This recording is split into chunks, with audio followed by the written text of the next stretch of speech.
എൻ്റെ പേര് സിജി, തൃശ്ശൂർ ജില്ലയിലെ മുണ്ടൂർ ഇടവകയിൽ നിന്ന് വരുന്നു. ഞാനിവിടെ ആദ്യമായിട്ട് എനിക്ക് പറയാനുള്ളത്, ഞങ്ങളുടെ സ്ഥലം ഞങ്ങൾക്ക് 11 വർഷമായിട്ട് ഒരു സ്ഥലത്തിൻ്റെ കച്ചവടത്തിൽ തടസ്സം ഉണ്ടായിരുന്നു.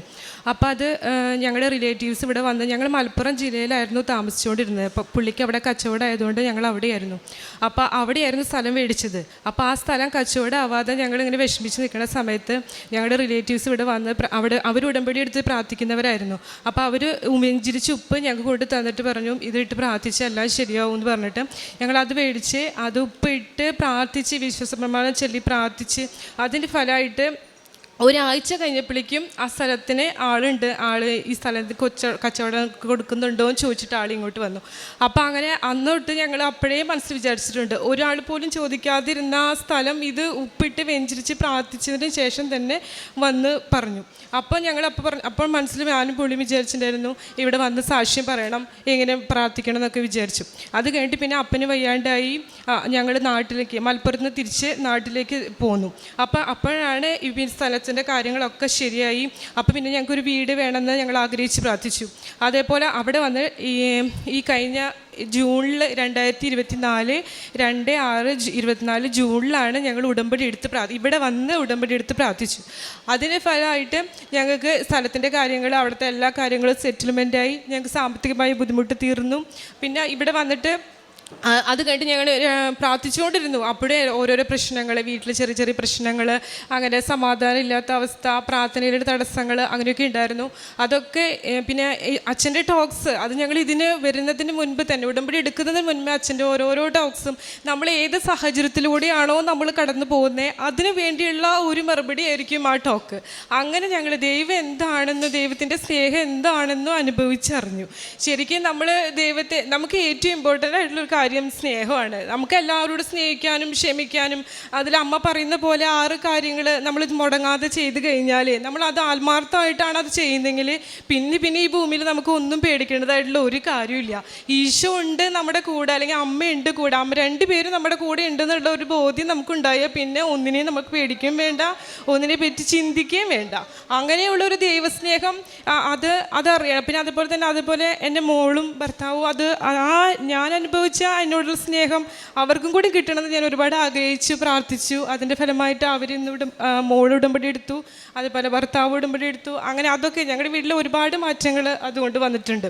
പിന്നെ അതുപോലെ വീടിൻ്റെ കാര്യം, അപ്പം ഞങ്ങളവിടെ സ്ഥലം മേടിച്ച്, ഞങ്ങൾക്ക് സ്ഥലം ഇവിടെ നാട്ടിലുണ്ടായിരുന്നു. അപ്പോൾ അതിൽ വെക്കണം എന്നാണ് വിചാരിച്ചിട്ടുണ്ടായിരുന്നത്. പക്ഷേ അതൊന്നുമല്ല.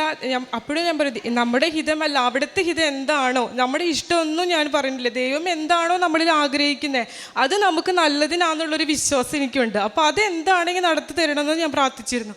അതേപോലെ തന്നെ നമ്മൾ വിചാരിക്കുന്നതിനേക്കാളും നല്ലൊരു വീടും കാര്യങ്ങളും എല്ലാം നമുക്ക് ഒരുക്കി തന്നു. അത് ഞങ്ങൾ 2ാമത്തെ ഉടമ്പടി പുതുക്കിയത് 9ാം മാസമാണ് പുതുക്കിയത്.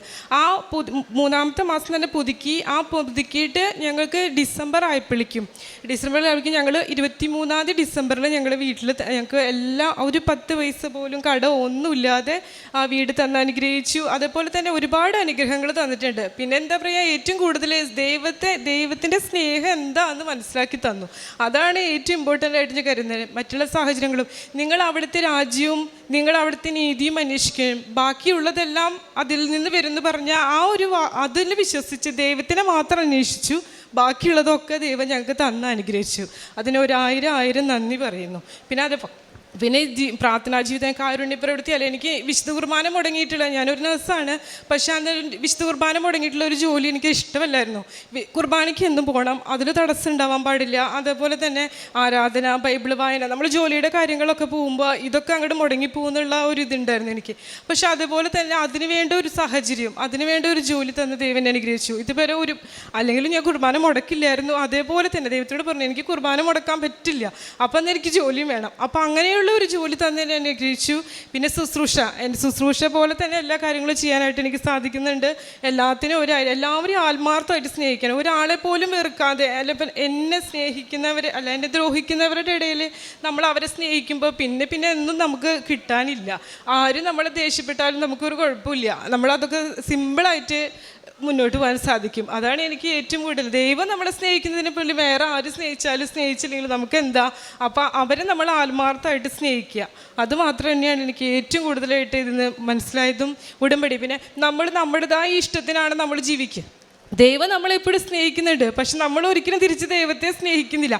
അപ്പം നമ്മൾ ദൈവം നമ്മളെ സ്നേഹിക്കുന്നുണ്ട് എന്നൊരു ബോധ്യം നമുക്ക് വന്നു കഴിഞ്ഞാൽ പിന്നെ എല്ലാം ഓക്കെയാണ്. അപ്പം അങ്ങനെയുള്ളൊരു സ്നേഹം നമുക്ക് തിരിച്ചറിയാൻ കഴിയും. പിന്നെ നമ്മൾ ആഗ്രഹിക്കുന്ന രീതിയിലല്ല നമ്മൾ ദൈവത്തെ സ്നേഹിക്കേണ്ടത്. അമ്മ പറയുന്ന പോലെ, അവൻ പറയുന്നത് പോലെ ചെയ്യുമെന്ന് പറഞ്ഞ പോലെ അതേ കാര്യങ്ങളെല്ലാം സ്നേഹിച്ചാൽ ഈശോ ആഗ്രഹിക്കുന്ന പോലെ നമുക്ക് ജീവിക്കാനായിട്ട് ഈ ഭൂമിയിൽ തന്നെ ജീവിക്കാൻ സാധിക്കും. അപ്പം നമുക്ക് സ്വർഗ്ഗം ഇവിടെ തന്നെ നമുക്ക് കിട്ടുന്നുള്ള ആ ഒരു വിശ്വാസം അത് നമുക്ക് കിട്ടിയിട്ടുണ്ട്. അതാണ് ഉടമ്പടിയിലൂടെ എനിക്ക് ഏറ്റവും വലിയ കിട്ടിയൊരു അനുഗ്രഹമായിട്ട് കഴിയുന്നത്. ഇതൊക്കെ എനിക്ക് തന്നത് ദൈവത്തിൻ്റെ ഒരു കൃപയും വചനങ്ങൾ കൂടിയും. ബൈബിൾ വായിക്കുമ്പോൾ നമ്മൾ ഈശോനെ ഒരുപാട് അറിയും. അതൊക്കെ വലിയൊരു കാര്യമാണ്. പിന്നെ ബൈബിൾ വായന, അങ്ങനത്തെ പ്രാർത്ഥന, കൊന്ത ചെല്ലുള്ള കാര്യങ്ങൾ, അതെല്ലാം വീണ്ടും ഒരു ദിവസം ഒരു കൊന്തയ്ക്ക് ചിലപ്പോൾ പറ്റിയൊക്കെ ചെല്ലുന്നു. പിന്നെ ഇപ്പോൾ 2 ആവാൻ അങ്ങനെ കൂടി വന്നു. പ്രാർത്ഥനയിൽ വളരാനായിട്ട് സാധിച്ചു. മറ്റുള്ളവരെയും അങ്ങനെ വളർത്തണമെന്ന് ആഗ്രഹിക്കാൻ ചെയ്യാൻ പറ്റുന്നുണ്ട്. എല്ലാത്തിനും ഈശോയ്ക്കും അമ്മയ്ക്കും 1000 നന്ദി പറയുന്നു. ഉൽപ്പത്തി പുസ്തകം 28-ാം അധ്യായത്തിൽ 21-ാം തിരുവചനം അരുളി ചെയ്യുന്നു, എനിക്ക് ഉണ്ണാനും ഉടുക്കാനും തരികയും എൻ്റെ പിതാവിൻ്റെ വീട്ടിലേക്ക് സമാധാനത്തോടെ ഞാൻ തിരിച്ചെത്തുകയും ചെയ്താൽ കർത്താവായിരിക്കും എൻ്റെ ദൈവം. അവിടുന്ന് എനിക്ക് തരുന്നതിൻ്റെ എല്ലാം 10-1 ഞാൻ അവിടുത്തേക്ക് സമർപ്പിക്കുകയും ചെയ്യും. യാക്കോബിൻ്റെ ദൈവത്തോടുള്ള ഒരു വാഗ്ദാനമാണിത്. തൻ്റെ സഹോദരൻ ഏസാവിൽ നിന്ന് ഓടിപ്പോകുന്ന യാക്കോബ് ദൈവം തൻ്റെ ജീവിതത്തിൽ ഇടപെട്ട സാഹചര്യം മനസ്സിലാക്കുമ്പോൾ ദൈവത്തോട് ശപഥം ചെയ്ത് പറയുന്ന വാക്കുകളാണ്. ഇന്ന് സിജി ജോജോ എന്ന ഈ മകള് തങ്ങൾക്ക് എങ്ങനെയാണ് ഒരു ഭവനം, അതായത് ഒരു സ്ഥലം വിൽക്കുവാനും 11 വർഷമായിട്ട് തങ്ങൾക്ക് നടക്കാത്തത്, അത് വിൽക്കുവാൻ കഴിഞ്ഞു. ഉടമ്പടി എടുത്തില്ല. ഉടമ്പടി നേർച്ച വസ്തുവായ ഉപ്പ് മറ്റുള്ളവർ കൊടുത്ത് അത് ആ സ്ഥലത്തിട്ട് പ്രാർത്ഥിക്കുമ്പോൾ അങ്ങനെ ആ സ്ഥലം വിൽപ്പന നടക്കുന്നു. ഇവിടെ വരുന്നതിന് മുൻപേ ബഹുമാനപ്പെട്ട VP ജോസഫ് അച്ഛൻ്റെ ഉടമ്പടി ധ്യാനങ്ങൾ കേൾക്കുവാൻ തുടങ്ങി. ഉടമ്പടി ധ്യാനങ്ങൾ ജോസഫ് അച്ഛനാണ് നമ്മോട് സംസാരിക്കുന്നതെങ്കിലും അത് ആത്യന്തികമായി ഈശോ നയിക്കുന്ന ധ്യാനങ്ങളാണ്. അച്ഛൻ തന്നെ പറയാറുണ്ട്, അച്ഛനൊന്നും ഒരുങ്ങാൻ പറ്റാത്ത ദിവസങ്ങളിൽ പോലും അച്ഛൻ ഇവിടെ വന്ന് നിൽക്കുമ്പോൾ ഓൺലൈനായിട്ട് ഈശോ അച്ഛനോട് പറയും. അച്ഛനത് നമ്മോട് റിപ്പീറ്റ് ചെയ്യും. ഇതാണ് അച്ഛൻ ചെയ്യുക. അപ്പോൾ ബഹുമാനപ്പെട്ട അച്ഛൻ്റെ ധ്യാനങ്ങൾ ഉടമ്പടി എടുക്കുന്നതിന് മുൻപ് തന്നെ കൂടുക എന്ന് പറഞ്ഞാൽ ദൈവത്തിൻ്റെ പദ്ധതി തന്നെയാണ്. ഈ മക്കളെ ഇവിടെ വരേണ്ട മക്കളാണ്. ഇവർ സത്യദൈവത്തെ അറിഞ്ഞ്, അതായത് ഈശോയെ അറിഞ്ഞവരാണ്. എന്നാൽ അതിൻ്റെ ആഴം കുറവാണ്. അപ്പോഴത് കുറച്ചുകൂടി ആഴപ്പെടണം. അതിന് ദൈവത്തെ സ്നേഹിക്കാൻ തുടങ്ങുമ്പോൾ തന്നെ ദൈവം ഇടപെടുന്നു. അത് ഈ മകൾ ഇവിടെ പല പ്രാവശ്യം പറഞ്ഞു, എന്തുണ്ടെങ്കിലും സ്നേഹമില്ലെങ്കിൽ നമുക്കൊന്നുമില്ലാത്ത അവസ്ഥയാണ്. അത് മറ്റുള്ളവരുടെ സ്നേഹം നമുക്ക് കിട്ടിയാൽ അതിനൊക്കെ ഒരു മാർജിനുണ്ട്. എന്നാൽ ദൈവസ്നേഹം നമുക്ക് ഉണ്ടാകുമ്പോൾ അതിന് മാർജിനില്ല. അതിങ്ങനെ നമ്മെ കൊണ്ട് നല്ല കാര്യങ്ങൾ ഒത്തിരി ചെയ്യിക്കും. ദൈവത്തെ അകമഴിഞ്ഞ് സ്നേഹിക്കാൻ നമുക്ക് സാധിക്കും. ജീവിതത്തിൽ വരുന്ന തടസ്സങ്ങളൊന്നും പിന്നെ തടസ്സങ്ങളല്ലാതാകും. ഇതാണ് യാക്കോബും പറയുക, എനിക്ക് ഉണ്ണാനും ഉടുക്കാനും തരികയും എൻ്റെ പിതാവിൻ്റെ ഭവനത്തിലേക്ക് എന്നെ തിരിച്ചു കൊണ്ടുവരികയും ചെയ്താൽ ദൈവമായിരിക്കും, കർത്താവായിരിക്കും എൻ്റെ ദൈവമെന്ന്. അങ്ങനെ തങ്ങൾക്ക് സ്ഥലം വിൽപ്പന നടക്കുന്നു. അതുപോലെ ഒരു ഭവനം വീട് വയ്ക്കണമെന്ന് ആഗ്രഹിച്ചു. അതിനും പ്രതിസന്ധികളൊക്കെ ഉണ്ടായിരുന്നു. അതും എത്ര പെട്ടെന്ന് ഉടമ്പടി എടുത്തതിന് ശേഷം അതിനും മാർഗങ്ങൾ തെളിയുകയാണ്. അങ്ങനെ ഇന്ന് ഓരോ അനുഭവ സാക്ഷ്യങ്ങളും ഓരോ പ്രസംഗങ്ങളാണെന്നാണ് ബഹുമാനപ്പെട്ട VP ജോസഫ് അച്ഛൻ പറയുന്നത്. ഈ മകളുടെ സാക്ഷ്യം തന്നെ ഇവിടെ ഈ മകള് ദൈവസ്നേഹം കൊണ്ട് നിറഞ്ഞ് പറയുകയാണ്. ഒത്തിരിയേറെ അനുഭവങ്ങൾ തനിക്കുണ്ട്. തൻ്റെ ഭർത്താവ് ഉടമ്പടിയെടുത്തു, തൻ്റെ മകൾ ഉടമ്പടിയെടുത്തു. താൻ മാത്രം ഈ ജീവിതത്തിലേക്ക് കടന്നു വന്നാൽ പോരാ, താൻ മാത്രം ദൈവത്തെ സ്നേഹിച്ചാൽ പോരാ, താൻ മാത്രം സ്വർഗത്തിൽ പോയാൽ പോരാ, തൻ്റെ കുടുംബം മുഴുവനും സ്വർഗത്തിലെത്തണം, ഈശോയെ അറിയണം. ഈ ഒരു ഈ ഒരു ബോധ്യമൊക്കെ എങ്ങനെയാണ് ഓരോ വ്യക്തികൾക്കും ലഭിക്കുന്നത്? ഇതൊക്കെയാണ് അവർക്ക് ലഭിക്കുന്ന മാറ്റങ്ങൾ. ഈ മാറ്റമാണ്, ഈ നിലപാടുകളാണ് ഈശോ കൂടുതൽ ആഗ്രഹിക്കുക. അങ്ങനെ തൻ്റെ കാരുണ്യ പ്രവർത്തനങ്ങൾ, പ്രേക്ഷിത പ്രവർത്തനം, ഇതൊക്കെ വഴിയായി നിങ്ങൾ ആദ്യം അവിടുത്തെ രാജ്യവും നീതിയും അന്വേഷിക്കുവിൻ, ബാക്കിയുള്ളതെല്ലാം കൂട്ടിച്ചേർക്കപ്പെടുമെന്ന് പറഞ്ഞ ഈശോയുടെ തിരുവചനങ്ങൾ ഇന്ന് ഈ സാക്ഷ്യത്തിലൂടെ അന്വർത്ഥമാകുന്ന രീതിയിൽ തനിക്ക് ജീവിക്കാൻ കഴിയുന്നു, പ്രവർത്തിക്കാൻ കഴിയുന്നു.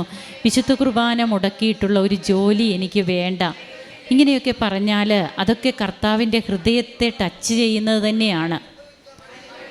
എനിക്ക് ജോലിയുണ്ട്, അതുകൊണ്ട് കുർബാനയ്ക്ക് പോകാൻ പറ്റുന്നില്ല, എനിക്ക് കുഞ്ഞുണ്ട്, അതുകൊണ്ട് കുർബാനയ്ക്ക് പോകാൻ പറ്റുന്നില്ല, ഇങ്ങനെയൊക്കെ പറയുന്നവർ ഒത്തിരിയേറെ പേര് നമ്മുടെ ഇടയിലുള്ളപ്പോൾ ഉടമ്പടി എടുത്ത് കിട്ടുന്ന ബോധ്യങ്ങളാണ്, ഇനി എനിക്ക് കുർബാന മുടങ്ങിയിട്ടുള്ള ജോലി വേണ്ട. അപ്പോഴത് ഈശോ എങ്ങനെയാണ്? അതിന് ഈശോയുടെ നിലപാട്.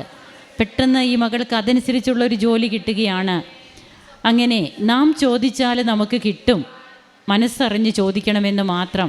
ഈശോയുടെ ആ മനസ്സിലാക്കി ചോദിക്കണം. അവിടെയാണോ നമുക്കല്പം താളം തെറ്റുന്നതെന്ന് നാം ചിന്തിക്കേണ്ടതുണ്ട്. ഇന്ന് തന്നെയും തൻ്റെ കുടുംബത്തെയും ഭൗതികമായ അനുഗ്രഹങ്ങളോടൊപ്പം തന്നെ തനിക്ക് കിട്ടിയ ബോധ്യങ്ങൾ, ഉറച്ച ദൈവസ്നേഹം, ഇതിലൂടെയൊക്കെ തന്നെ വഴി നടത്തുന്ന കർത്താവിന് ഈ മകൾ നന്ദി പറയുമ്പോൾ നമുക്കും കരങ്ങളടിച്ച് ദൈവത്തെ മഹത്വപ്പെടുത്താം. യേശുവെ നന്ദി, യേശുവെ സ്തുതി, യേശുവെ ആരാധന. അത്യപൂർവ ദൈവാനുഭവങ്ങൾ ഇനി നിങ്ങൾക്കും സ്വന്തം. ഈ യൂട്യൂബ് ചാനൽ ഇതുവരെ സബ്സ്ക്രൈബ് ചെയ്തിട്ടില്ലെങ്കിൽ ഇപ്പോൾ തന്നെ സബ്സ്ക്രൈബ് ചെയ്യുക. ഈ വീഡിയോ ഇപ്പോൾ തന്നെ നിങ്ങളുടെ സുഹൃത്തുക്കൾക്ക് ഷെയർ ചെയ്തുകൊണ്ട് കർത്താവിൻ്റെ പ്രേക്ഷിതരാകുക.